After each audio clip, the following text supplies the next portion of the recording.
All right, hi fourth graders. Happy Wednesday. It's Miss Brisson here. So I have the book You Wouldn't Want to Work on the Hoover Dam.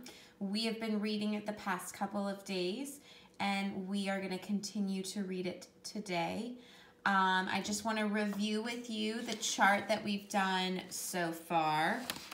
I decided to put my chart on smaller paper. I felt like having the chart paper was it was too big. It was hard to see. So I've got a little review of what you've done with me and what you've done with what you did with Miss Todd yesterday. So remember, we've got our different text structures. We've gone over chronological order, which sometimes you can hear the term sequence. We've gone over problem solution. We've gone over cause and effect, and we've also gone over compare and contrast. And yesterday, Miss Todd actually touched on descriptive or description, which we're going to be going deeper into. We've got our chart of the page number, the text structure, and the clues or evidence taken directly from the text. And we are going to continue this chart today as we continue to identify different text structures that this nonfiction reference or informational book is using. And it has lots of text structures, a lot. Okay, so I've got my chart here. I've got a new page. You are going to be doing work with this chart as well, so I recommend drawing this on a piece of paper or putting this down on a Google Doc because this chart is going to be included in your exit ticket. All right, so let's pick back up from where we left off yesterday. So you started to read about good news, things were looking up for people. They had jobs. There was an army of workers, like they said, double-decker buses. So things were looking good for those people that had lost their jobs in the Great Depression. They moved to Las Vegas and they are working on the Hoover Dam. And you are one of those people. So now, and then we slowly got into what you're doing as a worker. So now we're going to talk about payday. Who doesn't love payday? Okay. And as I'm reading, I want you to think, all right, what text structure comes to mind on this page? So payday. The 10th and 25th of each month are your favorite days because that's when everyone is paid. The workers go to the paymaster's office and stand in line at a window to be given their wages. It's like the amount of money that they've earned. Laborers like you earn 50 cents an hour and work for 8 hours a day. That comes to $4 a day. You can make $1,460 in a year. It might not sound like much, but it's 6 times more than a farm worker earns. At a time when so many people all over the country are out of work, you consider yourself very lucky to have a job. And remember, this was back in the 1920s and 30s, so the dollar amount was a little lower. All right, so let's look at those pay rates. Workers are paid according to which job they do. The pay rates range from 50 cents an hour to $1.25 an hour. So you're a laborer, you make 50 cents. Boat operators make 62.5 cents. I don't know how you can have half cents, but they figure that out. Miners make 70 cents an hour. Mechanics make 75 cents an hour. And then power shovel operators are the ones that make the most at $1.25 an hour.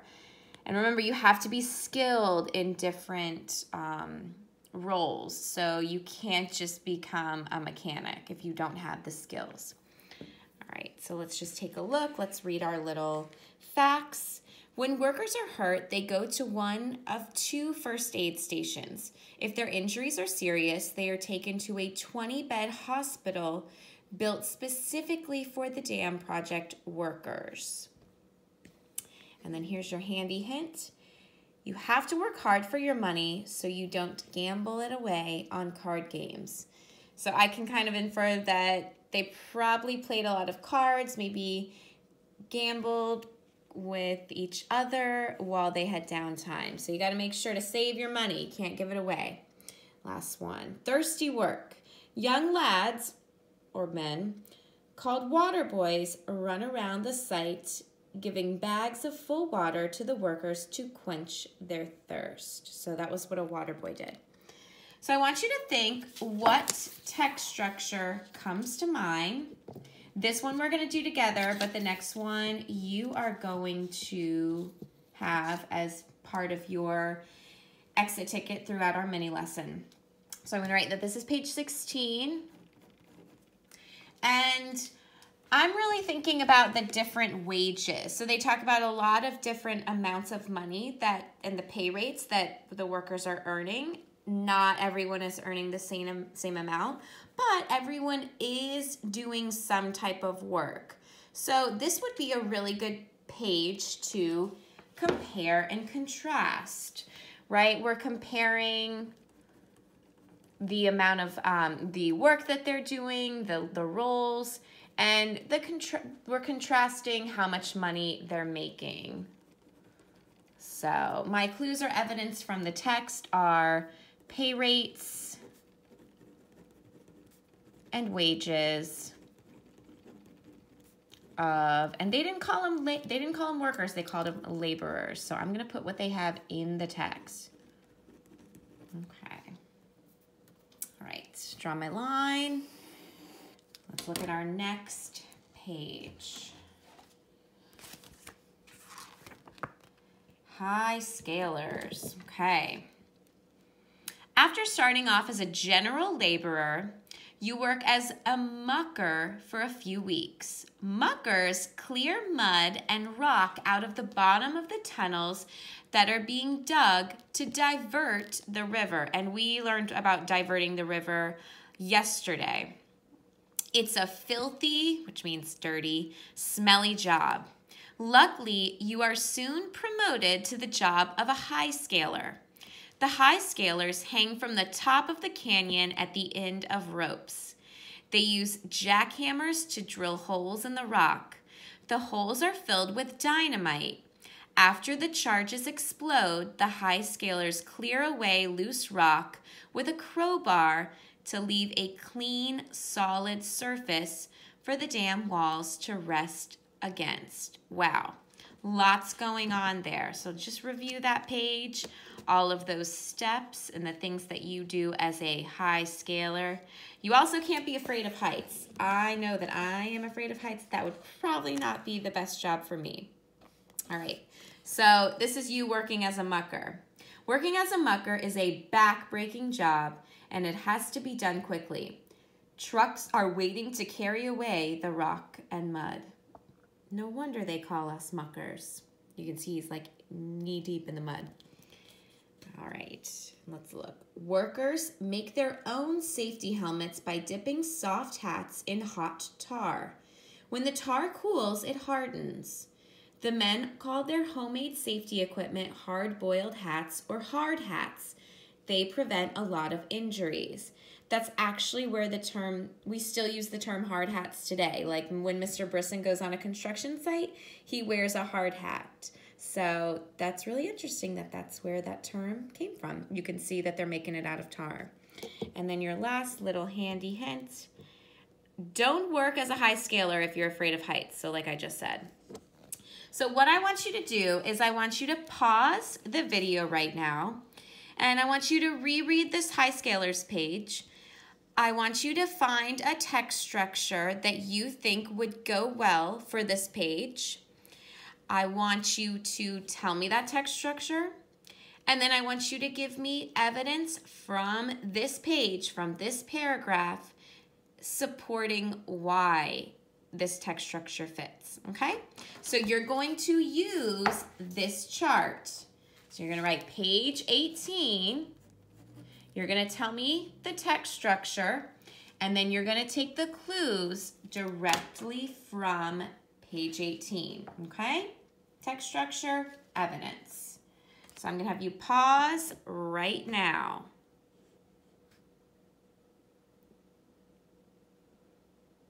All right, I'm going to keep on going. Next page. Now you are pouring that concrete. Whew. Busy, busy job. Pouring concrete begins on June 6, 1933, so it's in the summer. The high scalers have almost finished their work, so you are moved to one of the concrete crews. The concrete is made in two nearby production plants built specifically for the job. Giant buckets, each carrying 16 tons of concrete, are lowered by cable up to teams of puddlers. When the doors at the bottom of a bucket swing open, the concrete gushes out and the puddlers spread it. Cold water is pumped through pipes embedded means fixed firmly or deeply, embedded in the concrete.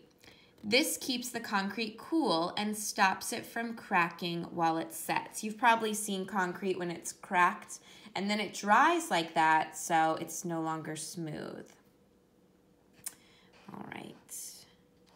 So here we've got a few little facts. At the beginning of 1932, the government orders the workers to move to the town of Boulder City.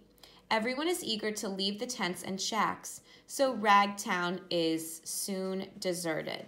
Well, that's good because they weren't really enjoying it. Now here's Boulder City.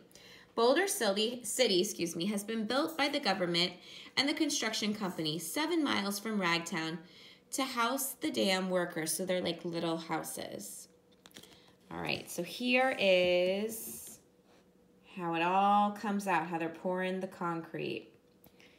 Finishing up, the last bucket of concrete is poured at the top of the dam on May 29th, 1935, so it took 2 years.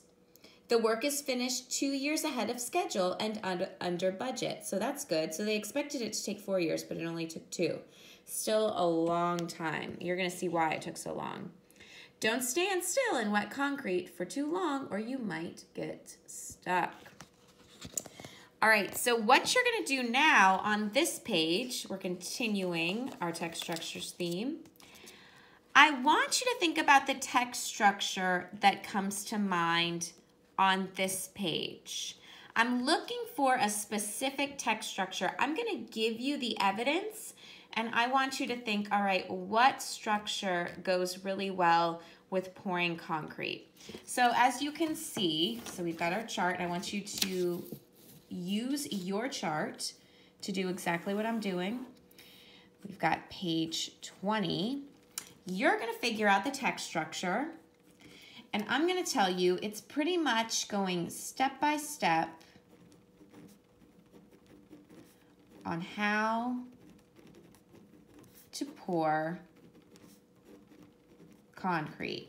So what text structure does that involve or entail? If you need to pause the video to reread this page, please do so now.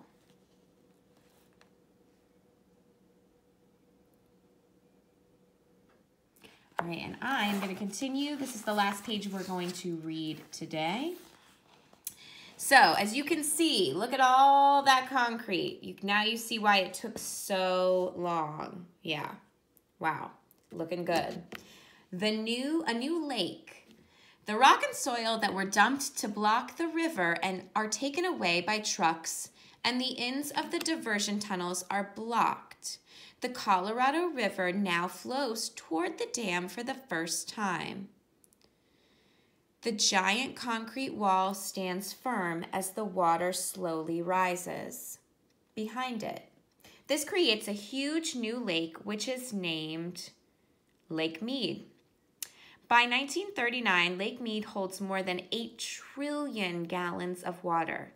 By 1941, it is 580 feet deep and stretches 120 miles upstream behind the dam, which you can see. So it keeps going down and around here. Wow. As Lake Mead fills up, behind the dam, Ragtown's tents and shacks disappear forever beneath the rising water. So all of their tents just go underwater and they're gone. Local people are soon enjoying the new lake. They use it for sailing, fishing, swimming, and water skiing. And then your handy hint, don't take a nap beside the rising lake water or you will definitely get wet. All right. So for your last exit ticket on this page, I want you to describe how Lake Mead was created in 2 complete sentences. You can use this page to help you, but I want you to put it in your own words. So you need to paraphrase those 2 sentences. You cannot copy it straight from the book. So you are describing or telling me how Lake Mead was created.